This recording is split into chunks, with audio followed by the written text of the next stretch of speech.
আর 10 minute বাঁচবো, guarantee আছে? শ্বাস যেটা ঢুকালাম শ্বাস বের করতে পারবো, কোনো গ্যারান্টি আছে? তাহলে প্রত্যেক বেলা যখন নামাজে দাঁড়াই এই চিন্তাটা করি না কেন আমরা, যে এটাই হতে পারে শেষ নামাজ? অনেকে নামাজে পড়ে ডান দিকে বা দিকে তাকায়, নামাজে পড়ে বিপিএল এর খেলার টেনশনও করে, এরকম আছে না নাই? আল্লাহর হাবিব সাল্লাল্লাহু আলাইহি ওয়াসাল্লাম বললেন সবচেয়ে বড় চোর যে নামাজে চুরি করে। আমরা যেন নামাজ চোরের খাতায় নিজেদের নাম না তুলি।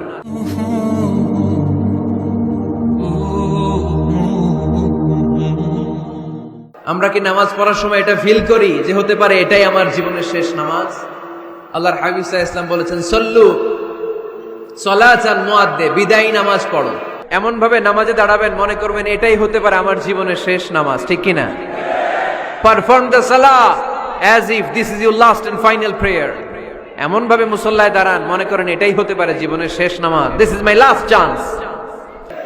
এখন আমার ঘড়িতে বাজে 10টা বেজে 15 মিনিট। যদি বলা হয় রাত 12টায় আপনার ইন্তেকাল হবে, আজ রাত 12টায় আপনার ইন্তেকাল, এখন 2 রাকাত নামাজের সুযোগ পাবেন, পড়ে নেন, আপনার হুঁশ থাকবে? কথা কন না কেন? হুঁশ থাকবে আপনার? পাগলের মতো দৌড়িয়ে আপনি ঠান্ডা পানি দিয়ে অজু করবেন, ধীরস্থির ভাবে অজু করে জামা পরবেন, আতর মাখবেন, টুপি লাগাবেন, আর চোখ দিয়ে দাঁড় দাঁড় করে পানি ঝরবে, ঠিক কিনা? কারণ আপনি নিশ্চিত, আপনি জানেন আজ রাত 12টায় আপনার মরণ। ওই দিন নামাজে দাঁড়িয়ে কি আপনি প্রতিদিনকার মতো তাড়াহুড়ো করে নামাজ পড়বেন? কিভাবে পড়বেন? ধীরস্থির ভাবে, রিল্যাক্সের সাথে, উইথ রিল্যাক্সের সাথে পড়বেন। লম্বা কিয়াম, লম্বা রুকু, লম্বা সুজুদ। সেদিনের সিজদায় আপনার চোখের পানিতে জায়নামাজটা ভিজে যাবে, ঠিক কিনা? সেদিনের রুকু হবে আপনার জীবনের সবচাইতে সেরা রুকু, সেদিনের সিজদা হবে আপনার জীবনের সবচাইতে শ্রেষ্ঠতম সিজদা, কারণ আপনি জানেন এটাই আমার লাস্ট চান্স, ঠিক কিনা? তো এই যে আজকের মাহফিল শেষে আমরা বাসায় যে পৌঁছতে পারবো, কোনো গ্যারান্টি কারো কাছে আছে? আরো 10 মিনিট বাঁচবো, গ্যারান্টি আছে?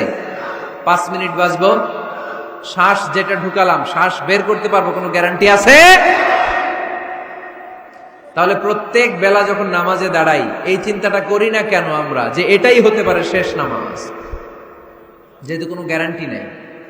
প্রতিটা ওয়াক্তের নামাজের সময় আমাদেরকে ভাবা উচিত, it could be my last and final prayer in my life, এটা হতে পারে আমার জীবনের শেষ নামাজ। এজন্য এখন থেকে গাইবান্দার ভাইয়েরা, আমরা যখন নামাজে দাঁড়াবো তাড়াহুড়ো করবো নাকি? লম্বা চূড়া রুকু করবেন, লম্বা সেজদা করবেন, রুকুতে পিঠটা সোজা রাখবেন। আল্লাহর হাবিব সাল্লাল্লাহু আলাইহি ওয়াসাল্লাম যখন রুকু করতেন পিঠটা থাকতো স্ট্রেট ফরওয়ার্ড, বাঁকাও না উঁচুও না, ওয়াকানা বাইনা যালিক। সাহাবারা বলতেন আল্লাহর হাবিব সাল্লাল্লাহু আলাইহি ওয়াসাল্লামের রুকুর পিঠের উপরে পানি ভর্তি কোনো গ্লাস রেখে দিলে গ্লাসটাও কাঁপবে না, পানিটাও পড়বে না। তার মানে বাঁকা ছিল পিঠ, তাই না? কি ছিল? সোজা। আবার আল্লাহর হাবিব সাল্লাল্লাহু আলাইহি ওয়াসাল্লাম বললেন সবচেয়ে বড় চোর যে নামাজে চুরি করে। সাহাবারা বললেন কাইফা ইয়াসরিকু ফিস সালাহ, নামাজে কেমনে চুরি করে? আল্লাহর হাবিব সাল্লাল্লাহু আলাইহি ওয়াসাল্লাম বললেন ইয়াসরিকু ফি রুকুইহি ওয়া সুজুদিহি, রুকু সেজদায় চুরি করে। এরকম নামাজ চোর আছে না নাই? রুকু থেকে সোজা হয়ে দাঁড়িয়ে কয়েক সেকেন্ড আপনি রিল্যাক্স করবেন।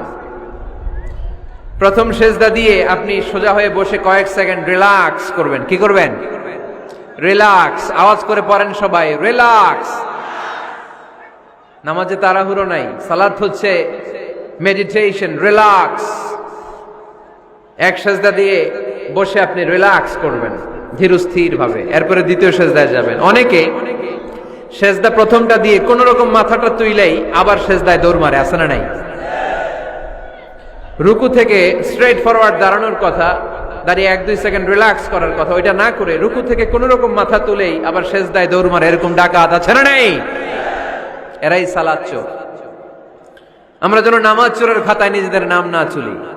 এই মাহফিলগুলো হচ্ছে পরিবর্তনের জন্য, পরিবর্তনের জন্য। আমরা শুধু we just show you the right path but the decision is yours, সিদ্ধান্ত আপনার, আমরা পথ দেখাই দিব, এটা জান্নাতের পথ। এই পথটা ডানে চলে গিয়েছে, সোজা স্ট্রেট ফরওয়ার্ড টু জান্নাত, and this is the left way, this goes to the hell fire, এটা জাহান্নামের পথ, চলে গিয়েছে বাঁয়ে।